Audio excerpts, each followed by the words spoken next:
Bonjour et bienvenue dans ce screencast SPSS dédié à la sélection de données. En statistique, il est très fréquent de travailler sur des sous-échantillons, par exemple pour n'étudier que les réponses fournies par les femmes d'une certaine tranche d'âge. Pour ce faire, SPSS propose des méthodes avancées de sélection, évitant une modification manuelle de notre fichier.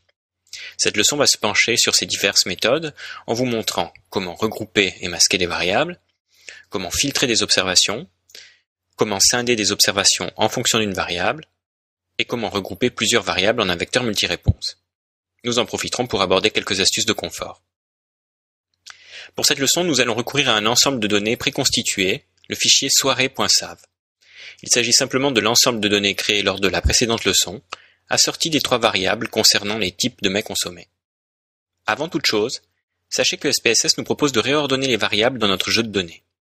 Que vous soyez dans l'affichage des données ou dans celui des variables, vous pouvez en effet sélectionner une variable, puis, en cliquant suffisamment longtemps, la faire glisser ailleurs. Ce type de manœuvre permet par exemple de rassembler un certain nombre de catégories professionnelles en début de fichier. Sachant que SPSS récupère l'ordre de vos variables dans chacun de ces menus, ce type de regroupement peut vraiment vous faire gagner du temps. Pour nous en rendre compte, allons dans le menu Analyse et choisissons Statistiques descriptives, puis Effectifs. Comme vous pouvez le voir, l'ordre de présentation des variables est identique à celui de notre fichier. L'espace dévolu aux variables dans les menus SPSS n'est pas très grand. Si votre ensemble de données contient un nombre élevé de variables, vous risquez de perdre beaucoup de temps à retrouver celles qui vous intéressent.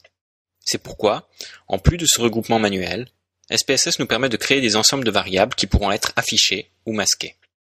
Sous Utilitaire, puis Définir des groupes de variables, nous retrouvons nos diverses variables, pouvons les grouper dans un ensemble, puis nommer l'ensemble en question. Ceci fait, nous pouvons retourner dans le menu Utilitaire et sélectionner Utiliser des groupes de variables. En cochant notre ensemble de variables et en décochant les autres, nous retrouvons un fichier de données ne contenant que les variables en question. Cette manipulation peut sembler un peu artificielle sur un jeu de données comme le nôtre, mais elle prend tout son sens avec des ensembles de données plus conséquents. Il est bien évidemment possible de revenir à tout moment à l'état normal en retournant sous Utilitaire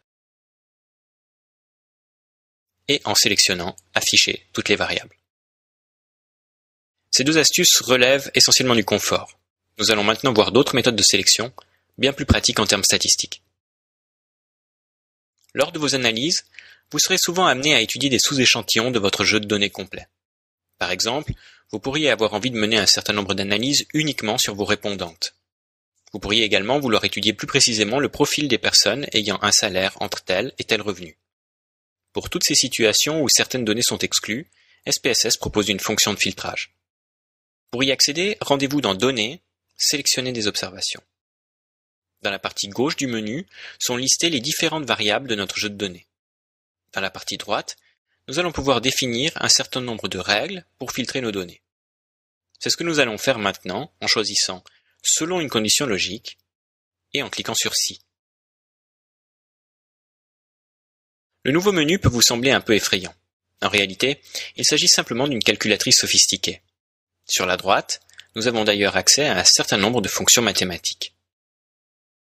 Dans la plupart des cas, l'utilisation des variables avec quelques opérateurs couvrira nos besoins. Ces opérateurs, vous en connaissez d'ailleurs la plupart. Nous allons juste en aborder 3, un peu plus spécifiques à la logique. As égale A est le premier de ces opérateurs. Extrêmement pratique, il vous permet de travailler avec le complémentaire de certaines modalités. Prenons notre variable satisfaction. Vous pourriez décider d'exclure les personnes trop insatisfaites de vos analyses. Dans ce cas, vous pourriez écrire que nous ne prendrons que les observations ayant des scores différents de 1 pour cette variable. Une autre manière de le faire serait de sélectionner les scores supérieurs à 1. En cliquant sur Poursuivre, notre consigne prend effet. Cette modification est visible dans notre fichier de données.